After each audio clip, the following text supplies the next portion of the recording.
Hello and welcome to another episode on Sadhana World Foundation. As you know that we care about crafting young lives, we describe stories from lessons in history and our folk tales, which are rich in the knowledge of moral values. They teach us how to lead our lives meaningfully.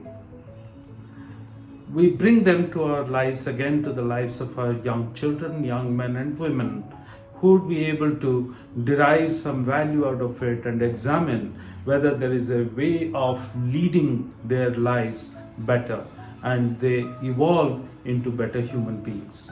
That has been our attempt. In our past episodes that we have talked about, we have brought stories which have dealt with qualities such as hard work, discipline, honesty, intellectual power, and so on. Today I'm going to describe a story from the Panchatantra tales. In our young age, in our schools, we have heard, read stories from Panchatantra. There is no doubt that each of those stories are rich with meanings and values and lessons which we can apply in our day-to-day lives. Today I'm talking about the story of 4 golden swans. Some of you may know this. Hold your patience. Let me describe this and we will think whether the lesson in the story is meaningful for us in today's world or not. Once upon a time, there was a king who lived a happy life with a beautiful palace, had a big pond, and there were 4 golden swans in that pond. Just 4 golden swans.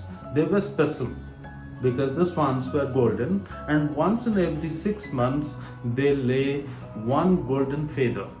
The king used to collect those golden feathers, and those were kind of treasure for the king, which was very unique in his time, and he was known in the neighborhood as the kingdom where the golden swans are there and golden feathers are stored.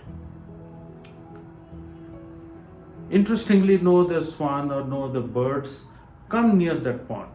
However, one day, one large swan came near that pond and started talking to these golden swans. The golden swans were, of course, proud of the special quality that they had. And they said, "Who you are a stranger. You cannot be allowed to this king's palace and the special pond which is ours." The stranger swan didn't like this kind of a treatment. So he started making a plan to trouble these 4 swans. He went to the king. The king was surprised to see another large swan in his palace. The king spent some time with this swan and asked, "What brings you here?" The swan says that, "Your Majesty, I met the 4 golden swans in your backyard. Do you know that they are very rude and very, very arrogant?" The king said, "Why do you say that?" So the golden swan says, the stranger swan says that these 4 swans are so rude that they are not letting me live in that pond. They say that they have kind of leased this pond from you and they pay you a kind of rent. Once in every 6 months, they are laying 1 golden feather each, which is extremely precious for you. They're not letting me stay in that pond. They say that even you cannot drive them away. You are not their master. I thought that I should bring it to your notice because you are the master, you have sheltered them. But they are thinking that you are not the master, rather they are extremely arrogant of the privilege that you have granted them." The trick worked. The stranger swan's trick worked. The king's ego got hurt. The king became angry, infuriated, ordered his security men to teach a lesson to the four golden swans. The eldest of those swans could figure out that the security men are running towards the pond with big sticks and possibly to hit them or to kill them. So the eldest swan guided the other three, and all four of them together flew away from that pond. The king watched all of this and of course felt sad that his four assets, for which he was known specially in not only within his own country but in the neighboring region, for the special assets that he had, the special property that he had, he lost them. And the four swans, who were happily living like the apples of the king and the entire royal family and all the men and women, all the citizens of that country, had to leave their shelter. They had to go and search for another place. So what's the moral of this story? The moral of this story is that if we listen to a stranger's advice, stranger's words, get influenced by one opinion, just someone's words, when it goes to hurt our ego, that starts the downfall, the decline, the loss.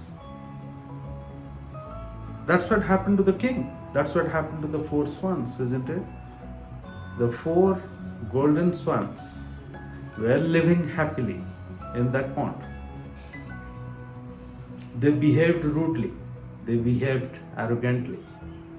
If they would have possibly nicely explained to the stranger swan, maybe the stranger swan's ego would not have got hurt.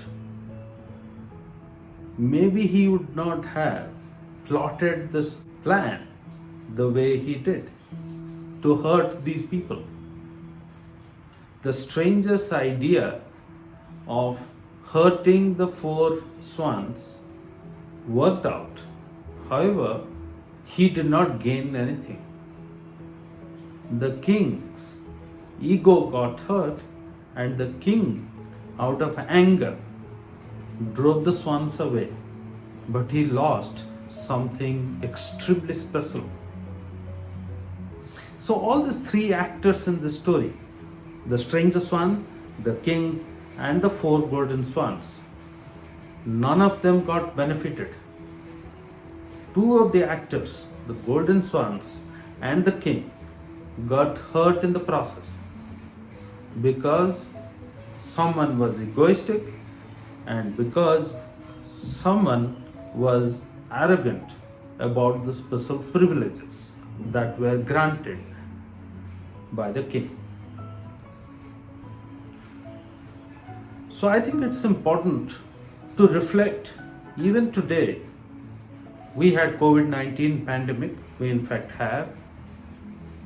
There were so many rumors, so many opinions, so many voices which were doing the rounds about the vaccines, about whether to wear mask or not, what precautions to take.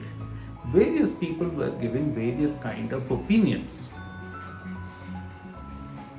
If we listen to all kinds of opinions and not apply our mind to listen to the right voices and decide for ourselves who's right, who's not right, then we walk the wrong path. Like the king walked the wrong path, like the four golden swans walked the wrong path. Even I would say that the stranger swan also walked the wrong path, because he did not achieve anything, he did not gain anything. At best, you could say that he has taught the lesson which all of us are hearing today.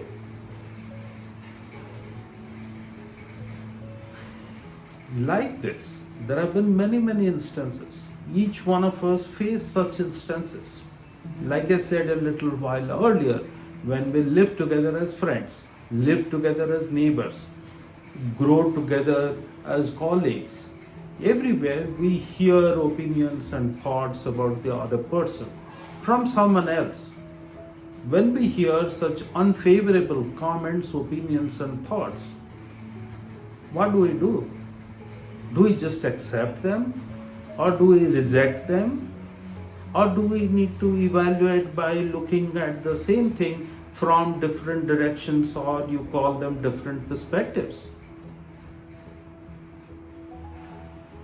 The right thing to do is to listen to all the inputs that we keep getting from around all of us. Because every perspective may have a value. Like the stranger swan came and offered his perspective to the king, and the king should have listened to it, but not acted immediately. The king should have thought about it, observed the behaviors of these golden swans from a few other people from different perspectives, maybe would have consulted with some people. Yes, it would have taken some time. But this was not a moment of war that you needed to decide on your feet. The decision didn't have to be taken so very instantaneously. So that's the beautiful learning the story tells us. We have had wars in the past. If you look at mythology, there have been wars just based on misinformation. Do we want to lead our lives based on just someone's opinion, someone's thoughts, just on one direction, one dimensional thought? We can certainly do better. If we take a holistic approach, then we can have a much more meaningful, rounded, and happy life. That's all today from this story. I hope you see the point here in this story. Look forward to our future conversations based on another story from the Panchatantra Tales. Thank you very much.